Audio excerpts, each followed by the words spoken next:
evening, ladies and gentlemen, boys and girls, people of the Nerdic Pro podcast. How are we doing this evening?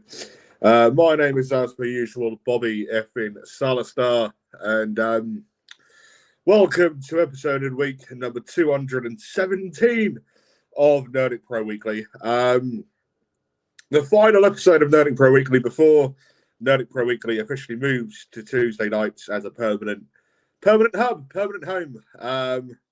And what better way to start it off than this coming Tuesday? So in 2 days' time, when I am joined live here on the Nerdic Pro podcast by current side wrestler to the National Wrestling Alliance, one of the biggest companies in pro wrestling on the planet, and pretty much the most important wrestling organization on the planet.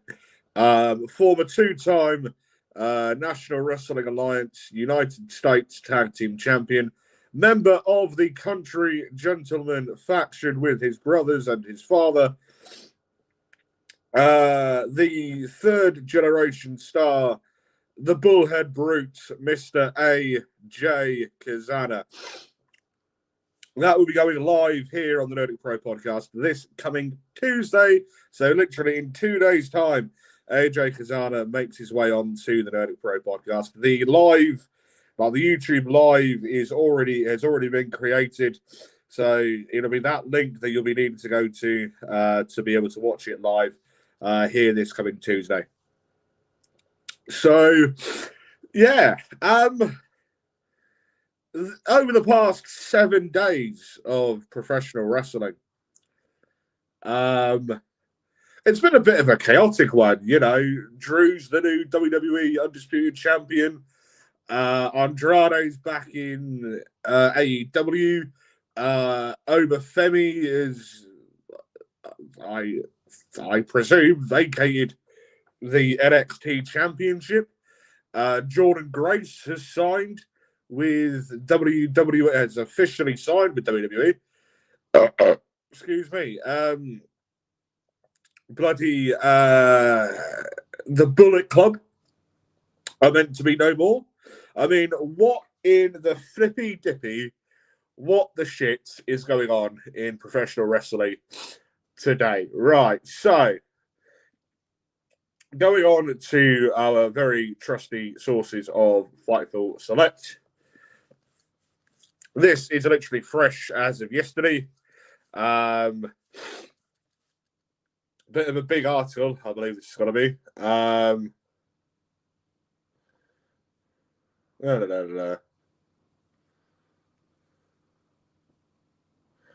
Oh, no, hang on. That's a video. I don't want the video. I want the bloody... Hang on. Right. So if I do...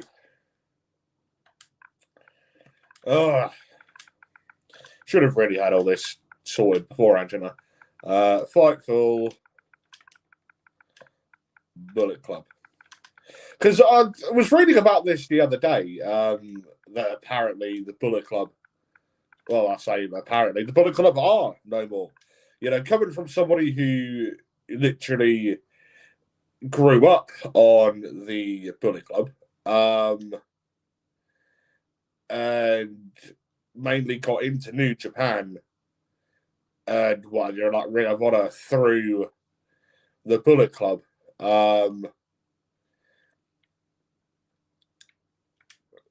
It's a bit of a sad one, really. But then you look at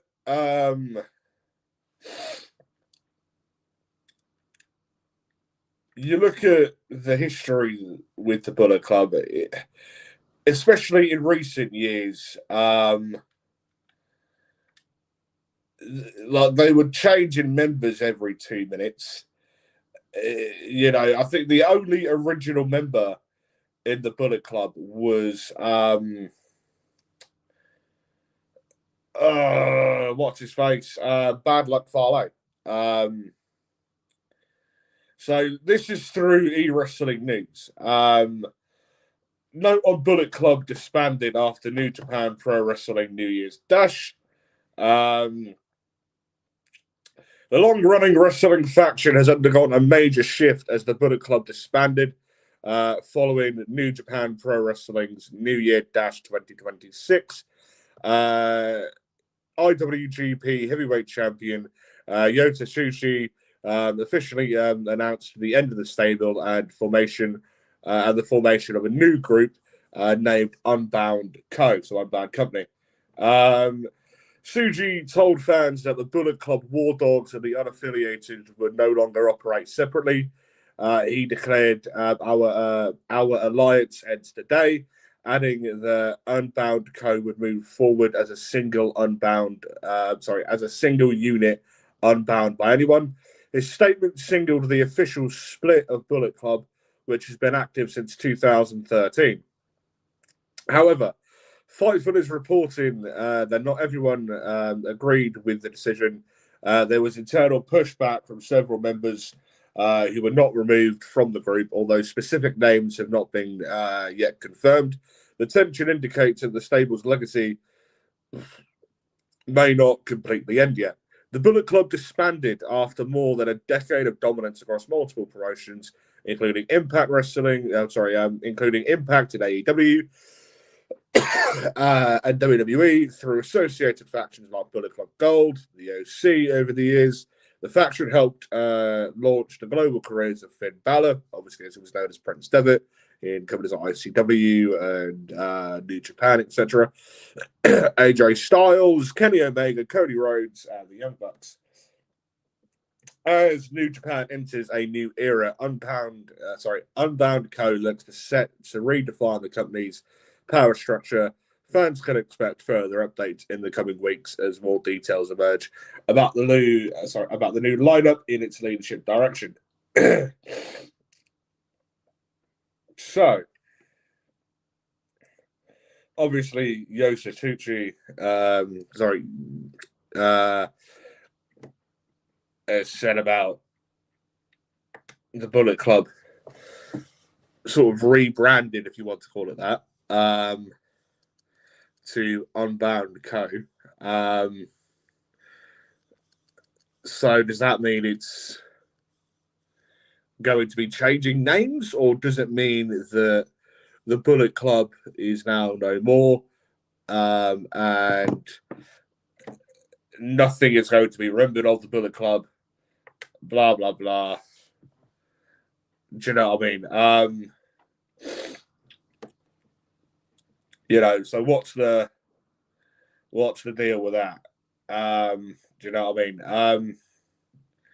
Because as I said, I am someone who literally grew up on the Bullet Club. Literally when I first started getting into New Japan in 2014, 2015.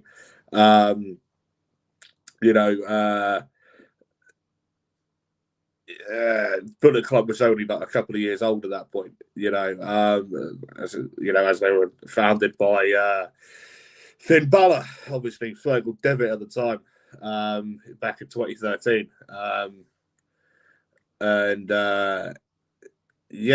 They're pretty much what got me into New Japan. They're what got me into Ring of Honor. They've obviously had various changes of leadership throughout the years, from obviously, Finn Balor, Cody Rhodes, AJ Styles, Kenny Omega, Jay White, etc. Do you know what I mean? It's as well as having no end of other members come through the doors. Jeff Jarrett was in it, vaguely for a bit from what I remember, and fucking what's his face, who was in the Arrow. It was a part-time member to the Bullet Club. You know what I mean? And that was just there's another article here from eWrestling News. Let's just see if that says anything.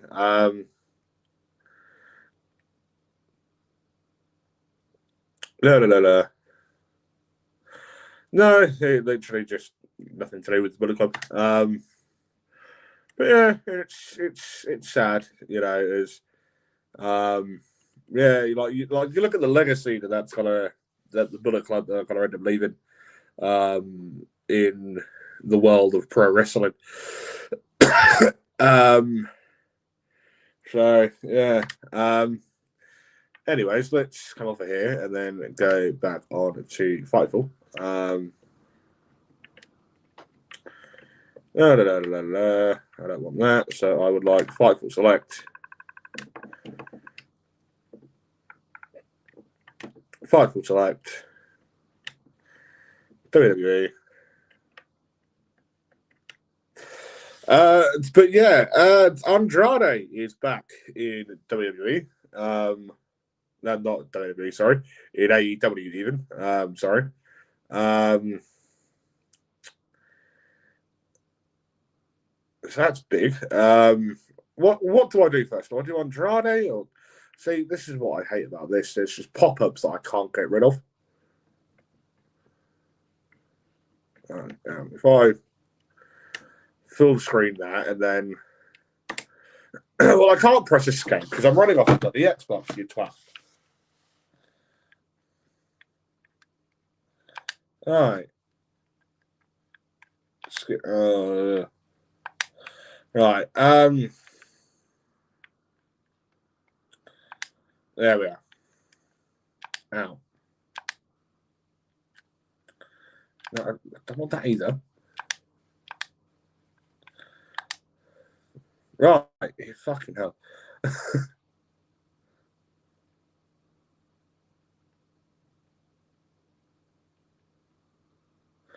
Finally. Right. So, Smackdown. Let's start off with that.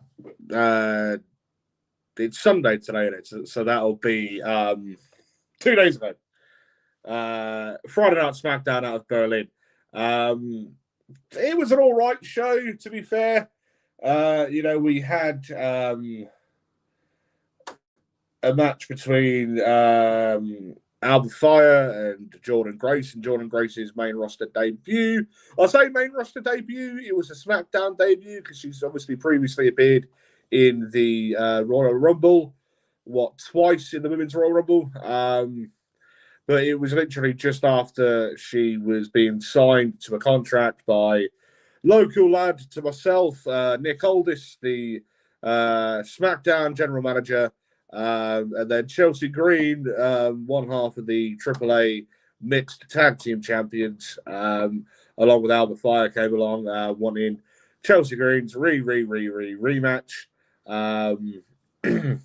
which is obviously been going on for God knows how long now, that story, but there we are, that's Chelsea Green for you. Yeah, I'm not going to lie, Jordan Grace looked very dominant in that match. Chelsea Green tried to get in to interfere, and then you had Jordan Grace throw out the fire into her. Off Chelsea Green fucked, and then went into the finish from that. And Jordan Grace picked up the victory against Alba Fire in her main roster singles proper debut.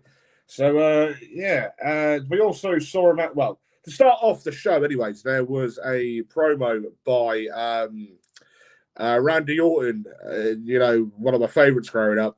He's again someone who I grew up absolutely loving his style of wrestling, etc. And like loving the character.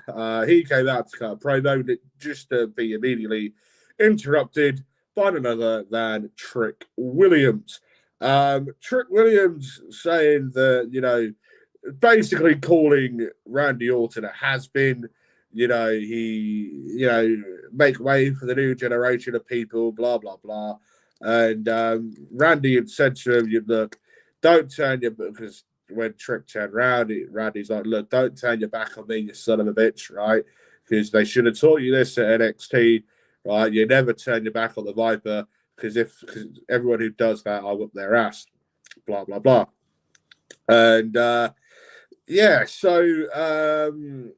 that then happened. They ended up getting into a bit of a scrap just for Trick Williams to have his ass fed to him. And then just as Randy Orton's then leaving the ring, he's then sort of caught off guard by the incoming Ray Phoenix. And then turns out we ended up going into a match between Trick Williams and Ray Phoenix. Fairly sort of back and forth, straightforward match.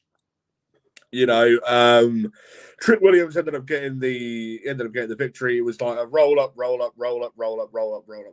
of those sort of like techniques, if you want to call it that. And then Trick Williams on the last roll up pin ended up captivating on Ray's trunks, pulling them up to get himself better off when it comes to the pin. Ended up picking up the victory, and then that was that. And yeah, so we also saw a match for the Women's United States Championship. Julia versus Alexa Bliss. Again, fairly straightforward match. You know, you had Lash Legend and Nia Jax intervene during the match, because obviously Alexa's having a bit of a thing with them at the moment. And that's what caused Julia to pick up the victory and retain the United States Women's Championship. Also, we saw the Men's United States Championship on the line. I didn't get to see this full match. Yeah, so, but as far as I'm aware, not Trick Williams, Carmelo Hayes, ended up picking up the victory. I believe that was an open challenge, so he had an open challenge in it. As earlier on in the show, you saw Carmelo Hayes having a thing with the Miz, as obviously they've had a thing since Carmelo's been on the main roster. Don't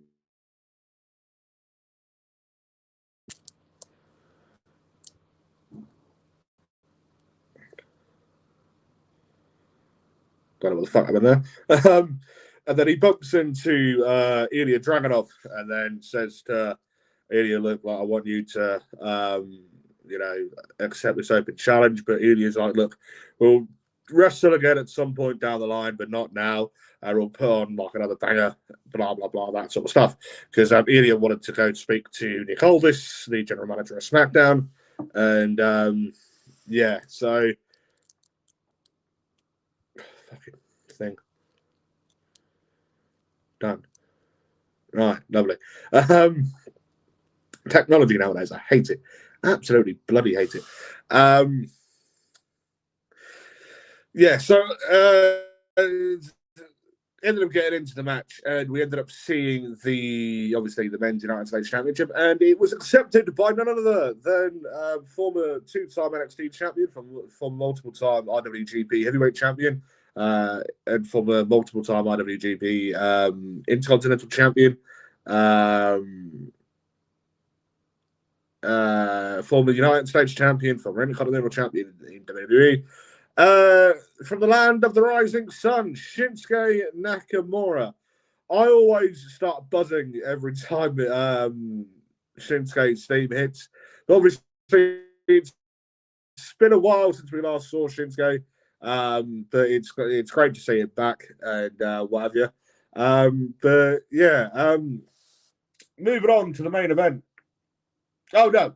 Before we do get into that, after the Jordan Grace Alba Fire match, the women's champion, the WWE Women's Champion, Jade Cargill, who I've always said in her in-ring debut in WWE, in the Royal Rumble, what was it? Last year's Rumble, maybe the year before's, the 2024 Rumble. I think it was, or was it the 2025? I think it would have been the 2024 Women's Royal Rumble. She, in the 10 minutes that she was in that Rumble, she literally looked like a much bigger star in that Rumble in the 10 minutes that she was in there than her entire run in AEW. Because she was, a lot of the time, she was being put up against, you know, quite frankly, nobody's, and people who, again, are getting nowhere in AEW, were like getting nowhere in like an AEW, had no rhythm to them or whatever, and just being pushed to the shitters, shall we say, and what have you. And obviously, she was the TBS champion for like a couple of years, wasn't it, or whatever the fuck. And it was a lengthy reign, anyways. But yeah, and obviously she's now women's champion. She obviously had all that thing with Bianca Belair and Naomi, which I thought was great. You know, and yeah, my honest opinion, I think WWE have used her a lot better than her time in AEW. Yeah, so she came out after the Jordan Grace Alba Fire match, just as Jordan Grace was walking back up to go backstage, and she stops Jordan Grace in the tracks from actually going backstage, and she goes, you know, like this is my roster, like this is my show. I ain't no bitch, and they obviously cut out when Jade Cargill said that she was like no bitch, and you know, obviously, you know, gotta keep it PG every now and again, don't you? But yeah, so after that was good. Can we potentially see at some point in the near future, in the very near future, Jordan Grace and Jade Cargill? I certainly would not say no to that. I think that match will be iconic. That feud will be iconic. If they can sort of start summing up soon between Jade Cargill and Jordan Grace, I would certainly invest in it. Do you know what I mean? And yeah, so the main event was for the undisputed WWE Championship in the 3 stages of hell. And that was so the 3 stages were just a regular match for the first fall, a Falls Count Anywhere in the second one, and then if they needed to go to the third, it would be a steel cage. They ended up getting to the steel cage, and then Drew. Bless me.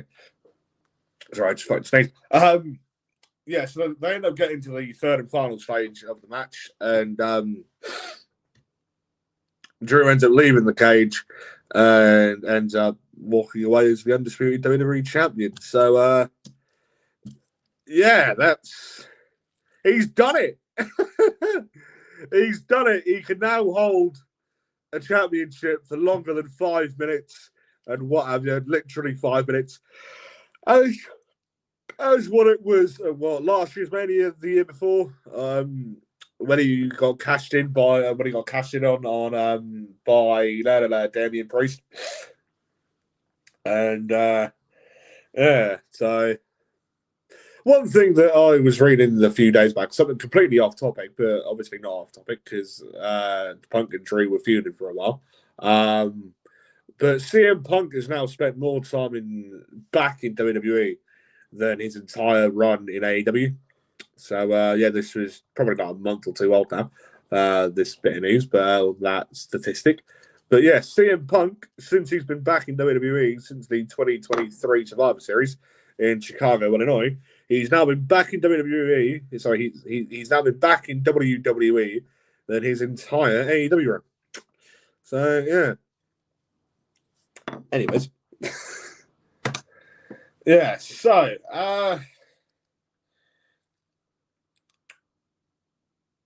let's see if there's anything more. Right, so Jim Ross has said about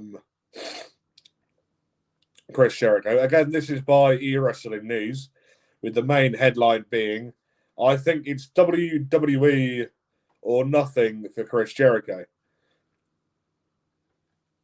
So, the article reads, and I quote, because obviously, as of New Year's Day this year, Chris Jericho is officially a free agent, as his as his contract with AEW expired at the end of December 31st, midnight. So New Year's Day, he's officially a free agent. Anyways, and even whilst sort of just before Christmas, like the week or two before Christmas, it was being speculated if Jericho would renew his contract, if he wouldn't renew his contract with AEW, would he continue? Would he continue in AEW but not be a contracted talent? Would he return to the WWE straight away? Because it was it last week's Monday? No, it was this week's Monday, wasn't it? So Monday just gone. Where so it was the year anniversary of WWE being on Netflix, and what have you. And a lot of people were saying, would Chris return to WWE within that Raw? But other people have speculated whether or not he'll make an in-ring return at the Rumble, within the next week or two in Saudi. As I think it was Fightful who I see put up a video on social media of when they start doing the countdown. When it gets to 3, they'll start doing the how Chris Jericho used to have his countdown in WWE when he used to have his entrance, all right, and have the strobe lights up on the screen, and then have the first sort of couple of seconds as his break the walls theme, and then silence, and then they start playing his Judas by Fozzy, obviously the group that he is the lead singer in. And I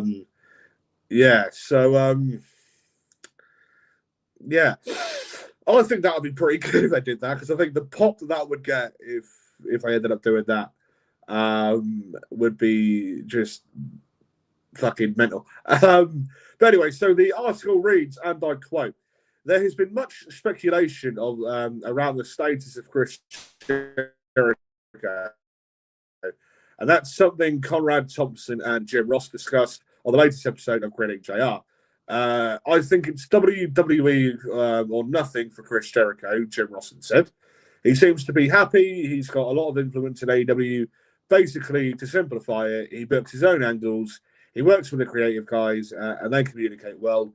Chris don't come empty-handed. He always has a plan, but I think his goal, if it is to leave AEW, where I'm under the impression he has a great deal, that I think it's WWE or he'll stay where he is." Ross continued, and I quote, "I hope he doesn't leave. He's a value member. He's a valuable member of AEW. He does a lot of things that people will never see as far as helping talent, counseling talent, coming up with ideas, and so forth. I think Tony Khan needs guys like Chris Jericho to contribute ideas." Shortly after making these comments, the legendary voice of pro wrestling later said Jericho leaving AEW would hurt the brand to a degree. For what it's worth, Chris Jericho hasn't wrestled for the company since April, when he lost the Ring of Honor World Championship to Bandito. He was rumored to make his WWE return on the January 5th episode of Raw, but that proved not to be the case. So, that's obviously Jim Ross, good old JR. Again, as that article said, one of the most legendary voices of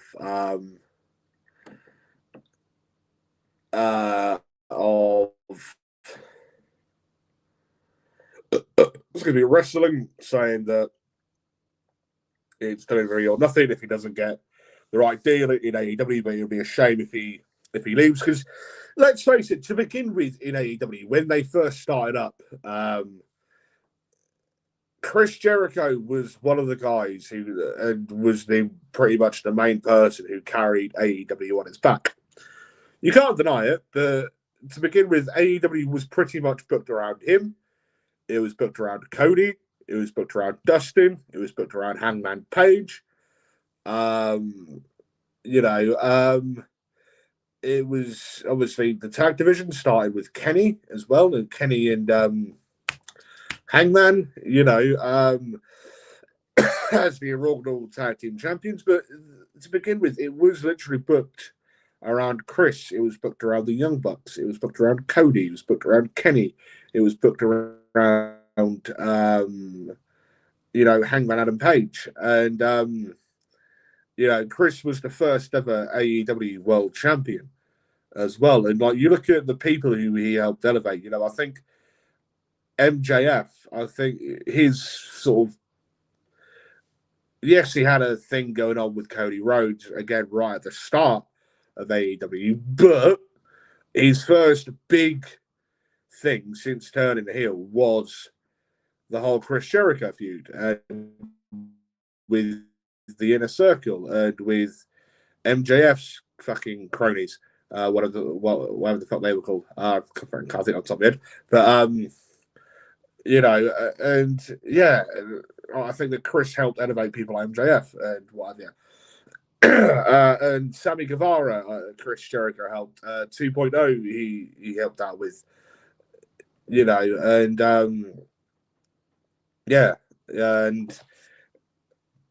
let's face it, if it wasn't for Chris, they wouldn't have got the television deals to start off with. Because, I very much doubt they'd have got the television deals like that, Chris. But anyways, that's. I wouldn't mind seeing, as I said this time last week, on last week's episode about Nerdic Pro Weekly. I don't even think the week before as well. Again, Chris is at that point now where what else does he need to prove? You know what I mean? When it comes to wrestling. What else does he need to do? I think he will, if he were to stay in AEW and sign a new contract with them, he will be used to help develop the new characters. Like on how Jim Ross had said on his Corinne JR podcast. He's been great at doing that.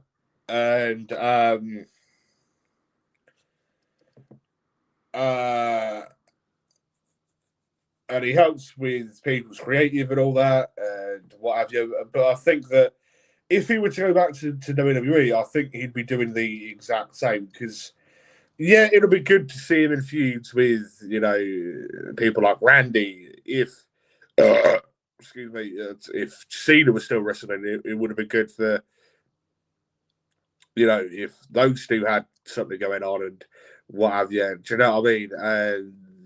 And all that shit. Do you know what I mean? And Rey Mysterio, like the veterans in WWE, I think it would be good to have them have something, or even AJ Styles. As you look at the first sort of 6 months in AJ's career in WWE, his first Mania, he was in a tag team known as Y2AJ with Chris Jericho. That he remembers that sort of tag team, and then they ended up having a feud together. Kevin Owens, again, Chris Jericho and Kevin Owens were, the best of mates and what have you at one point, which is how the whole the Book of Jericho first started. Like how that gimmick first started out and what have you. Do you know what I mean? And you just made the list thing when someone pissed them off. And so Fightful yesterday had put out a thing. Oh, this is fucking never mind. That's behind their paywall, arseholes. But as well, he'd be good to help, develop the younger talent, the newer talent, those coming up from NXT, those who have, made the jump onto the main roster and what have you. That sort of bollocks, as veterans do, you help the younger generation, don't you? You know what I mean? And so anyways, ladies and gentlemen, boys and girls, I watched this. Hang on, Logan Paul. Hang on. Did he actually? Logan Paul puts WrestleMania 38 ring worn $5.3 million Pikachu card up for auction. Obviously Logan Paul, since last week's episode of Nerdic Weekly, has signed to WWE, and he's now a full-time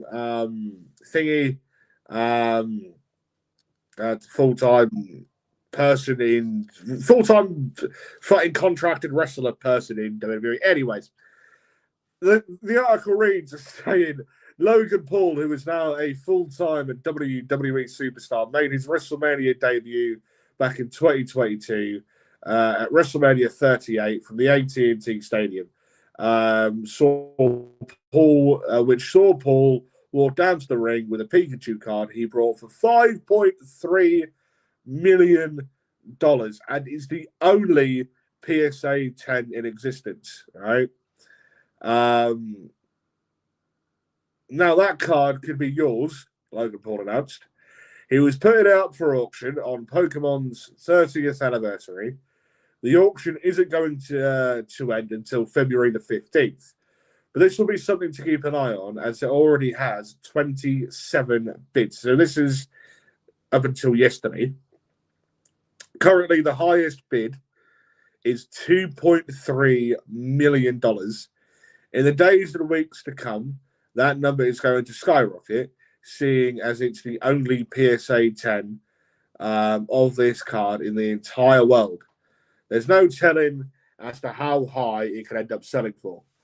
Not only did Paul wear this card on the way down to the ring at WrestleMania, but it says he's going to hand deliver it to the winning bidder, whether the auction winner is a Logan Paul fan or not. The content creator turned pro wrestler is going to have the world talking when this auction finally comes to an end. I speak about that card quite a lot. Coming from a Pokemon fan myself, fairly big Pokemon fan myself. I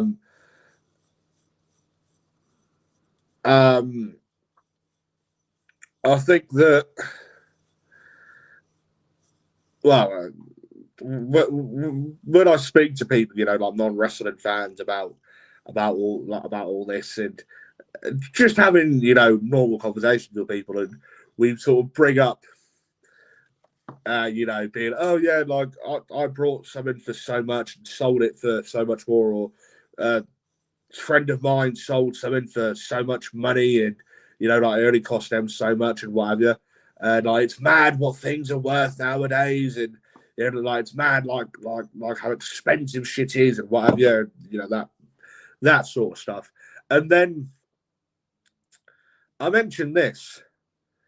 And it's just mad how much fucking Pokemon cards and Naruto cards and Dragon Ball cards and just fucking baseball cards and football cards and shit. It's fucking mad how much all of them are fucking worth. It's insane. Do you know what I mean? And I say this, like I bring this up quite a lot, saying about Logan Paul literally bringing with him to the ring the card that's worth $5.3 million. I mean, the fuck? As much of a fucking Pokemon fan that I am, if I had $5.3 million,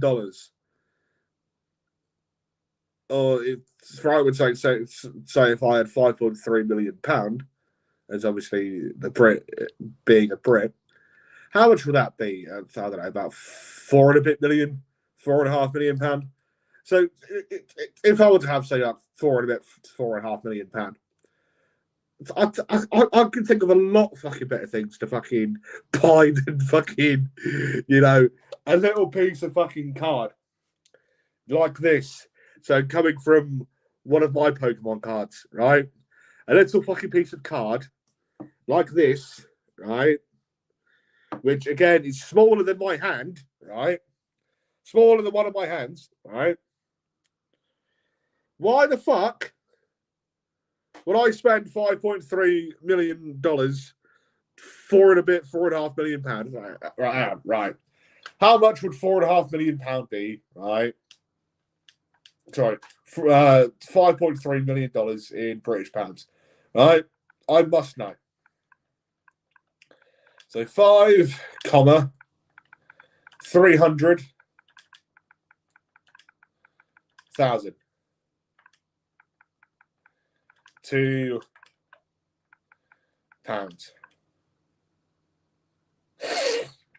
I thought it wasn't anywhere near as much as what I thought. So 5.3 million US dollars is the equivalent to £3,953,800. Okay. So as $1 is roughly around 75 pence at the moment. So yeah. Even still, £3,953,800. Do you know how much of this shit I can fucking buy? Pepsi Max, fucking 3.953 million fucking pound.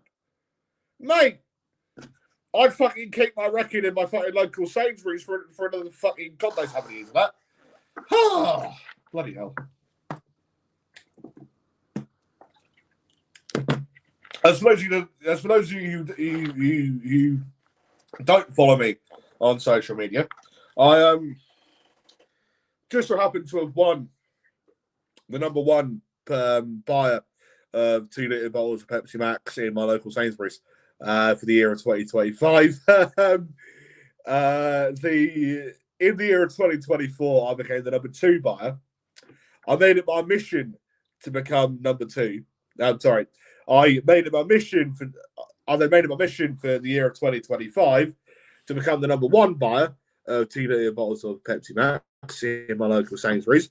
And what did I do? I did exactly that. I become the number 1 buyer of 2-litre bottles of Pepsi Max in my local Sainsbury's supermarket. So, all thanks to my next card. So, yeah, that was fun.